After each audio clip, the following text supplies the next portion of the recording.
Groutmaster. You know, what can I say about it? It's been our flagship product for over a decade now. And why is that? Because it's the most powerful and versatile cleaner when inside of our industry. And don't just take my word for it. There's thousands and thousands of cleaners worldwide who can attest to the quality and the workmanship and the components that are found within inside of Groutmaster that really do a fantastic job. Well, you know, what makes it unique? Well, there's nothing that cleans tile and grout better. Absolutely nothing. And there's nothing that cleans it faster. And why is that? It's because we use 100% active ingredients. We don't have a bunch of fillers and nothing like that. So what does that do for you? Well, you find out that the tile and grout rarely ever needs pre-scrubbing. That's really good. Just set it on there for 10 or 15 minutes, let it dwell. Of course, don't let it dry. Go and rinse it, and boom, it looks almost brand new.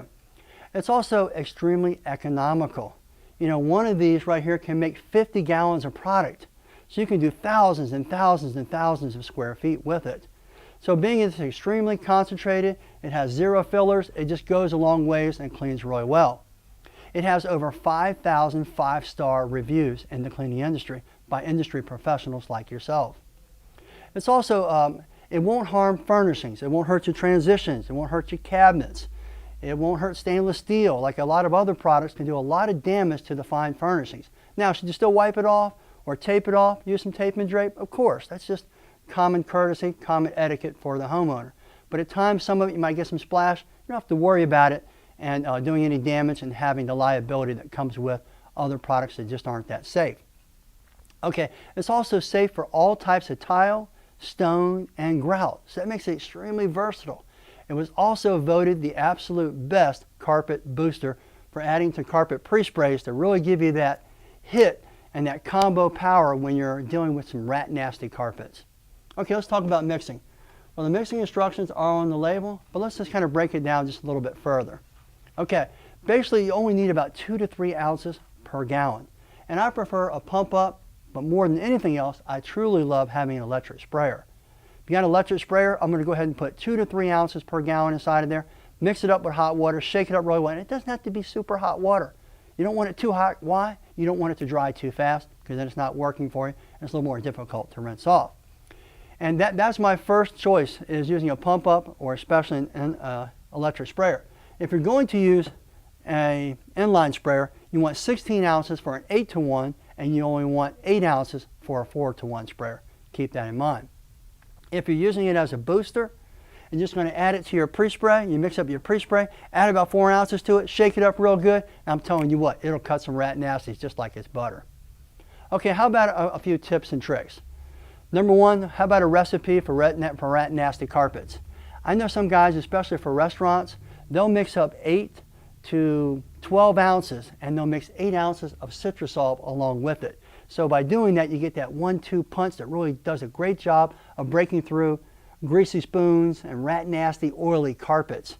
So if you come across a Section 8 or you come across a really dirty, filthy restaurant and you really got to cut through it, go ahead and remember 8 to 12 ounces of your Groutmaster, put in about 8 ounces of Citrusol, and boom, it'll really do a great job for you. Now, on both those situations, whether you're dealing with tile and grout or whether you're dealing with carpet, on carpet, I prefer using, if you're going to use some type of mechanical agitation, I prefer personally a CRB, a counter-rotating brush machine, or you can use an oscillating pad machine with a staggered brush on it so it gets down inside the grout lines.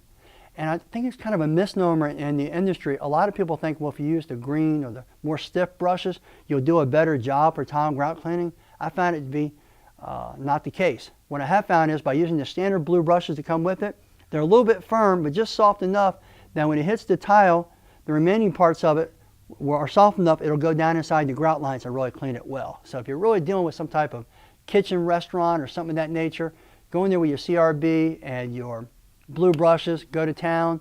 Or if you have an oscillating pad machine, get yourself a stagger brush, go through there and really break it up and really rinse it out really well. Okay.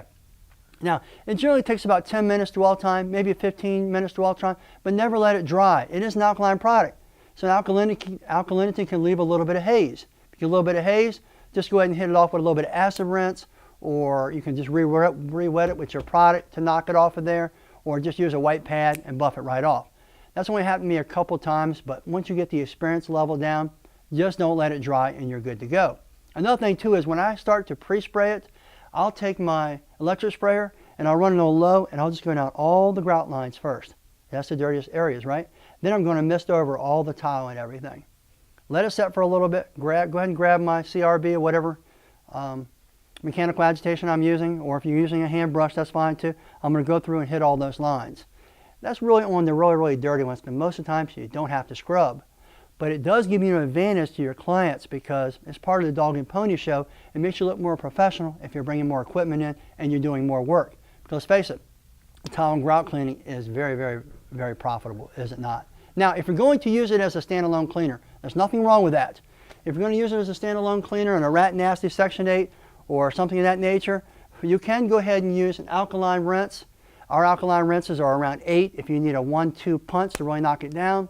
If you're working inside of a home that just has a lot of oils or some polyester carpets and using it as a standalone cleaner, I might recommend using our acidic rinse, which has a powerful surfactant in it. And that'll give you a 1-2 punch and it'll drop down that hot pre-spray.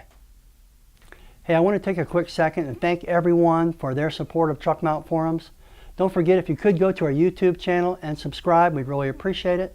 We're a father and son team that started Truck Mount Forums many years ago. So at truckmountforums.com, it's a huge resource where you can take in all types of information, research just about any subject, and take your business to the next level. Also, we have tmfacademy.com, which is an online resource and training school where you can learn all different types of diverse services to make your business more profitable. And if you need any products or any type of equipment and stuff like that, and the products that we've shown in the videos, just go to tmfshop.net.